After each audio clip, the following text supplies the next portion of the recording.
একটা project analysis করব আমরা, বেসিক্যালি শুধু ফাইন্যান্সিয়াল অ্যানালাইসিস করব, ফিজিবিলিটি অ্যানালাইসিস যেটা বলা যায়, একটা সিদ্ধান্ত নেওয়া শেখানো, মানে মাল্টিপল প্রজেক্ট গুলাকে আমরা কিভাবে ডিল করতে পারি এবং কোন প্রজেক্টটা আমার জন্য অপটিমাম হবে, যেটা অপটিমাইজেশন আগে শিখেছি এখানেও সেম, বাট এখানে হচ্ছে মাল্টিপল প্রজেক্ট থেকে সিদ্ধান্ত নেওয়া শিখবো যে কোন প্রজেক্টটা আমার জন্য সবচেয়ে ভালো হবে।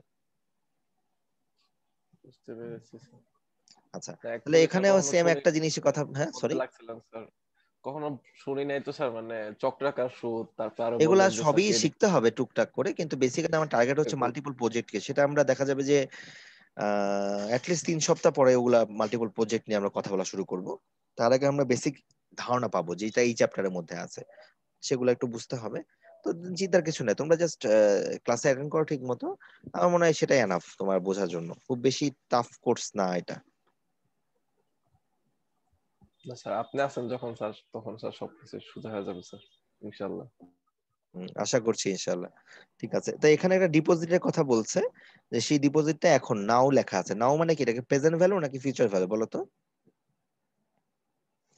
Present value. Present value sir. Present value. আচ্ছা, এবং বলতেছে ইন্টারেস্ট রেট হচ্ছে 6%, তার মানে এটা কি ভ্যালু, এটা কি আই না? I equal to 6%। আর বলতেছে প্রতি বছরে আমরা $5,000 করে কি করব, উইথড্র করব, মানে এটা কি অ্যানুয়াল ভ্যালু বলা যেতে পারে কিনা? জি স্যার, অ্যানুয়াল স্যার। এবং বাকি টাকাটা, যে বাকি টাকাটা যেটা থাকবে সেটা ষষ্ঠ বছরে যে আমরা তুলবো। এখন বাকি টাকা যেটা ষষ্ঠ বছর, এটা ষষ্ঠ বছর মানে আমরা কোন ভ্যালু এটা বলো তো? মানে এখন থেকে 6 বছর পরে সেটা কি ভ্যালু হবে? ফিউচার ফিউচার ভ্যালু, হ্যাঁ এই তো হচ্ছে। তাহলে চলো দেখি, আমরা কি বলেছিলাম যে আমাদের 5,000 নাও, এটা কি আমাদের প্রেজেন্ট ভ্যালু। তারপরে বললাম হচ্ছে ইন্টারেস্ট রেট হচ্ছে 6%। তারপরে 6 বছর পরে আমরা যে টাকাটা থাকবে সেটা তুলে নিব, সেটা কি ফিউচার ভ্যালু নাকি? আচ্ছা, আর তার সাথে হচ্ছে এর ভ্যালু যেটা, সেটা হচ্ছে আমরা প্রতি বছর কত করে দিচ্ছি, 5 বছর $1,000 করে, এটা হচ্ছে এ ভ্যালু। আর লাস্টে কি বলেছে যে এন এর ভ্যালু, এন এর ভ্যালু এখানে দুটা কেন, একটা হচ্ছে এর জন্য এন এর ভ্যালু কত বলতো, অ্যানুয়াল যেটা, তার জন্য এন এর ভ্যালু কত,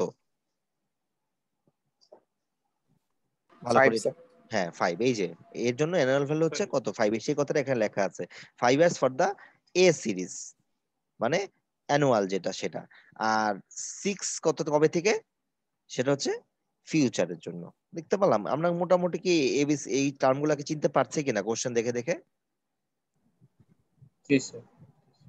এরকম কয়েকটা জিনিস আছে এখানে, এগুলো আজকে দেখাবো। আজকে ওই এরপরে কিছু ক্যাশ ট্রানজেকশন, মানে ইনলেট ইনপুট আউটপুট যেটা, সেটা একটু দেখাবো। আর নেক্সট ক্লাসে আমরা ক্যাশ ফ্লো ডায়াগ্রাম আঁকা শিখবো, যে কিভাবে ড্র করতে হয়। তাহলে এই জিনিসটা সবগুলা সিম্বলকে আমরা ঠিক মতো চিনতে পারলাম? জি স্যার। আচ্ছা, তো এখানে এবার আমরা ক্যাশ ফ্লো নিয়ে কথা বলবো, যেটা আগেই বললাম, টাকার লেনদেন, টাকার কোয়ান্টিটি, বিভিন্ন ডিরেকশনে টাকা পয়সা যাচ্ছে আসতেছে তোমার কাছে, এই লেনদেন বা ট্রানজেকশন যে হচ্ছে সেইটা কিভাবে হচ্ছে সেটা আমরা এখন দেখব। আচ্ছা, ক্যাশ ফ্লো দুরকম হতে পারে, তোমার পকেটে টাকা আছে, তোমার পকেটে টাকা আরো আসতেও পারে, পকেট থেকে টাকা যেতেও পারে, এর বাইরে কিছু আছে না স্যার। তাহলে ক্যাশ ফ্লো দুরকম, একটা কি ইনফ্লো আর একটা কি আউটফ্লো। ইনফ্লো মানে কি, যেটা আসবে, পকেটে ইনফ্লো হলো, মানে পকেটে টাকা কি হলো, বাড়লো। আর আউটফ্লোটা কি, যেটা পকেট থেকে টাকাটা চলে গেল। খুব সহজ ভাষায় চিন্তা করো, যেই টাকাটা তোমার কাছে আসলো, পকেটে টাকা বাড়লো মানে কি, প্লাস হলো না মাইনাস হলো? প্লাস হলো। আর যেই টাকাটা পকেট থেকে চলে গেল সেটা কি মাইনাস হলো না কি হলো? এই তো, এইটুকু বুঝলেই হবে আজকের জন্য। আচ্ছা, আমরা রেভিনিউ টার্মটার সাথে পরিচিত? জি স্যার। রেভিনিউ মানে কি বলতো, আয় না? ইনকামও একটা ওয়ান কাইন্ড অফ আয়, তাই না? সেভিংসটা কি, আমি আজকে আমার 1 লাখ টাকা ছিল, আমি ওখানে আমার একটা প্রজেক্টে খরচ করে 10,000 টাকা বাঁচিয়েছি, তাহলে এটা সেভিংস। এটা কি আয় না ব্যয় বলা যায়, পজিটিভ না নেগেটিভ বলো? Positive sir. পজিটিভ। তার মানে এই যে আচ্ছা রিসিপ্টটা আমার মনে হয় তোমরা এবার গত সেমিস্টারে অ্যাকাউন্টিং এ শিখেছো, জি স্যার। তাই না? এইটা হচ্ছে কি আমাদের কি, এটাও কিন্তু প্লাস। এই সবগুলো হচ্ছে ক্যাশ তাহলে আমাদের ইনফ্লো, পকেটে টাকা ঢুকছে, তারপর আমি টাকা রিসিভ করছি, কিছু সেভিংস করছি, এগুলো সবই কি ইনফ্লো। এবার হোয়াট অ্যাবাউট আউটফ্লো? একটু আউটফ্লো নিয়ে কথা বলি। আউটফ্লো মনে আমি আজকে একটা জিনিস কেনাকাটা করলাম, তার আমার টাকা খরচ হয়ে গেল না? জি কস্ট, স্যার। একটা কিছুর জন্য কিছু খরচ হলো, কস্ট, এটা হচ্ছে আমাদের cost আউটফ্লো। expenditure ওগুলাই। তারপর expenditure is one kind of cost, is same. আমি বাৎসরিক একটা প্রজেক্ট করে সরকারি একটা প্রজেক্ট করলাম, আমি ট্যাক্স দিলাম, তাহলে এটা কি ট্যাক্স মানে কি, টাকাটা পকেট থেকে দিতে হবে না? জি স্যার। জি স্যার। যেমন আমাদের স্যালারি থেকে প্রতি মাসে কিন্তু সরকার থেকে সরকারি ট্যাক্স কেটে নেয়, এটা কিন্তু পকেট আমার স্যালারি থেকে কেটে নেওয়া হচ্ছে বলে কমে যাচ্ছে। তো এরকম আর কি। তারপরে আরেকটা হচ্ছে কি ডিসবার্সমেন্ট, এটাও কিন্তু ওয়ান কাইন্ড অফ, এটা কি হয়, তুমি একজনকে কোনো একটা সুযোগ সুবিধা দেওয়ার জন্য তুমি কিছু টাকা ডিডাকশন করছো বা ডিসকাউন্ট দিচ্ছ।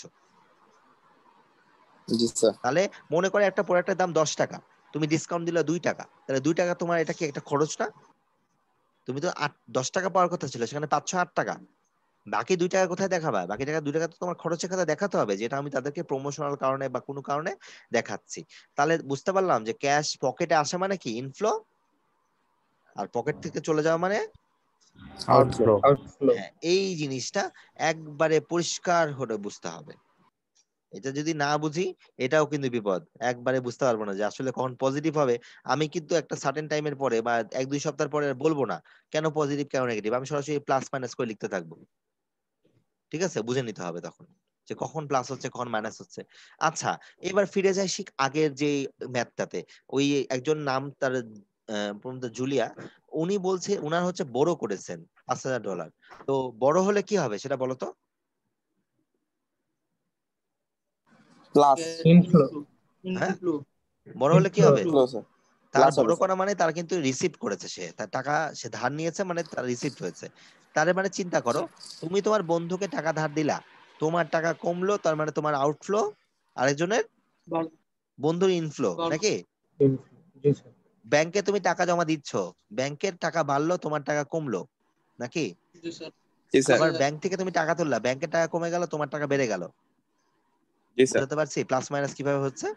এইগুলো অ্যাকাউন্টিং ও টুকটাক কিন্তু শেখানো হয়েছে, ডেবিট ক্রেডিট অনেকে শিখছে না নাকি? জি অনলাইনে স্যার। স্যার অনেক ফ্লেক্সিবল ছিল, কম টম পড়াইছে। হ্যাঁ স্যার, অ্যাকাউন্টিং স্যার অনেক পড়াইছে।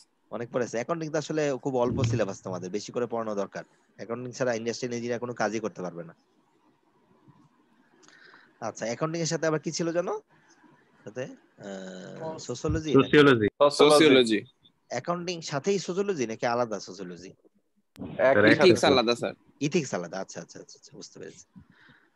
ওকে, যাই হোক, প্লাস মাইনাসটা কি মোটামুটি বুঝতে পারলাম যে কিভাবে টাকা জি স্যার। আসতেছে বা যাচ্ছে।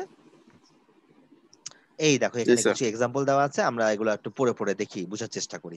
ইনকাম কি হলো, আমার টাকা কিছু বাড়লো, একটা সার্টেন অ্যামাউন্ট বেড়েছে কোনো একটা থেকে।